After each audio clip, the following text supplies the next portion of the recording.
Hey, I'm Creech and this is Creechin' Cars. Today, I'm going to be explaining all the different types of convertibles that you might see out on the road. Let's start with the basics. A soft top is a convertible that has a top made from some sort of textile material that can fold down.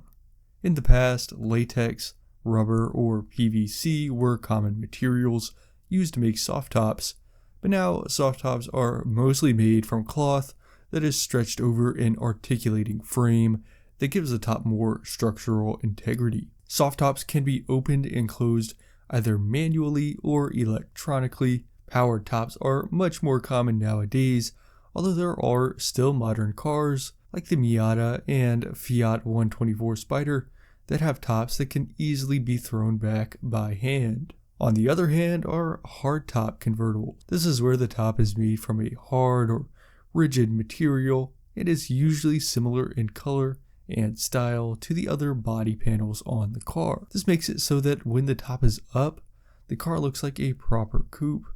And hardtop convertibles typically bring the added benefits of increased structural integrity and safety, along with better noise and moisture insulation. As with soft tops, hardtops can be removed by hand. These removable tops come off in one piece and can often be stored in the trunk.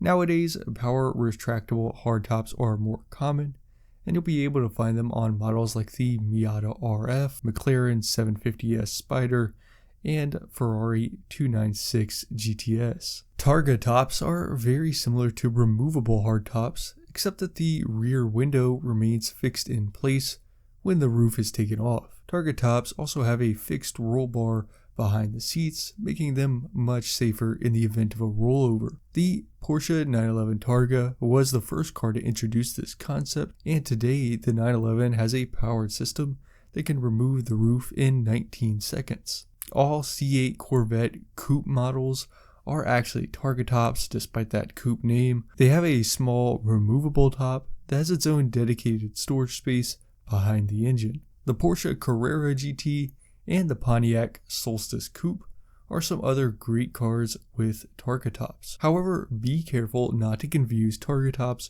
with T-tops. T-tops are similar to Targa tops in that they are often rigid body panels that can be removed by hand. In addition to a fixed rear window and roll bar, T-tops also have another bar running through the center of the roof. This separates the roof into two sections over the driver and passenger that can be removed for that open air experience. T-tops began to fall out of style in the 90s, so you won't see a lot of them driving around today, but some classic examples are the Pontiac Firebird and Chevy Camaro, which both offered a T-top up until 2002. The C3 Corvette and Nissan 300ZX were also offered in a T-top configuration. Roadster is a classic term, and its meaning has evolved some over the years. Originally, Roadster referred strictly to a car with two seats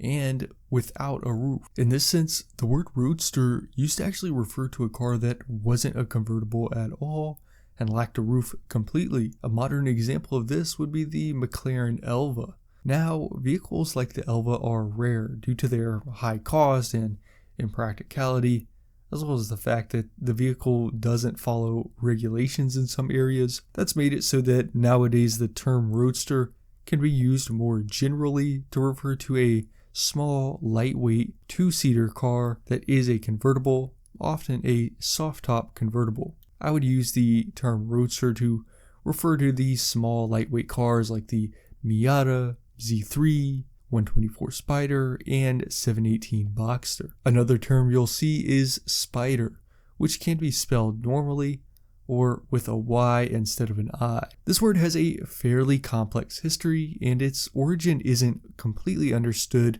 but the most likely explanation is that the term arose from the Spider Phaeton carriages. These carriages were lightweight, open-top carriages that were popular in the 18th century. They earned the name Spider from their large wheels that had 8 spokes, similar to Spyders which have 8 legs. Porsche began using the term Spider, spelled with a Y, in the 1950s to refer to its small open-top racers that were able to outperform much larger cars.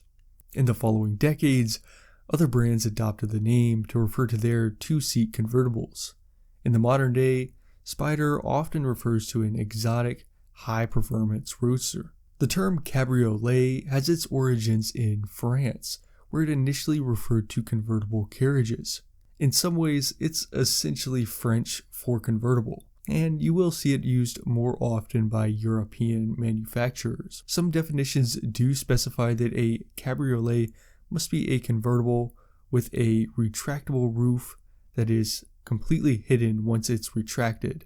Most notably, Mercedes-Benz and Porsche do use this term to refer to their convertible models that are in their current lineups. Drophead is similar to cabriolet in that it tends to be used to refer to convertibles in a more general sense and lacks many specific requirements. While cabriolet originated in France, the term drophead originated in England to refer to convertible carriages there. It is essentially the British English equivalent of convertible, but drophead has fallen out of general use in favor of convertible over the past several decades. Some people today consider drophead to refer to a convertible with a thicker, more insulated top that is better at mimicking a solid roof when it's in place. This is one reason why Rolls-Royce continues to use the term to refer to its convertible models, which have very densely insulated tops. Landaulets are one of the more obscure convertible types. Landaulets have a normal fixed roof covering the front seats,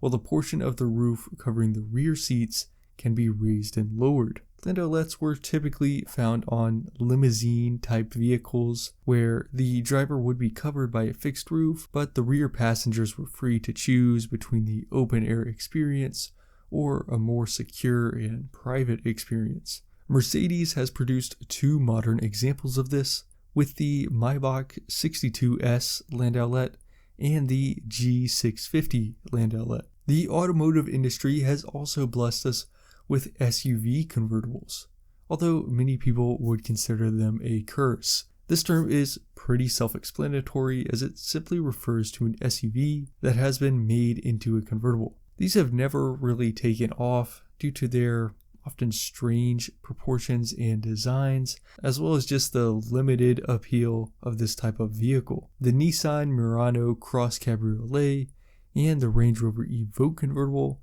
are the most well-known convertible SUVs, but Porsche almost produced a convertible Cayenne.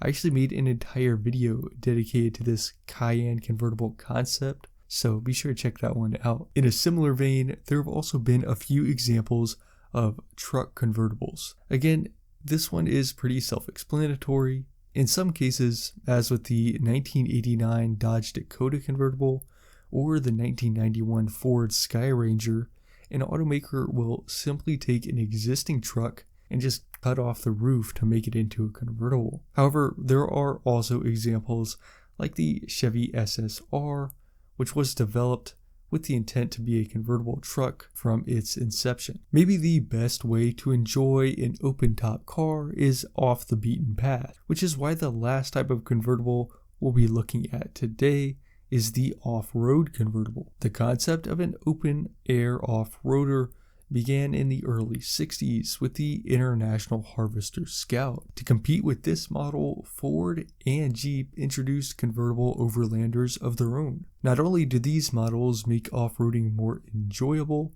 they are often more practical as they can increase visibility in spots where minor movements matter the most. Today, the Wrangler and Bronco are the dominant off-road convertibles, but they are joined by others like the Gladiator and Hummer. So there's a look at every type of convertible car. Let me know which one you prefer in the comments below. On this channel, I talk about car news, history, and culture, so make sure to subscribe so you won't miss any future uploads. Thanks for watching, and I'll see you next time.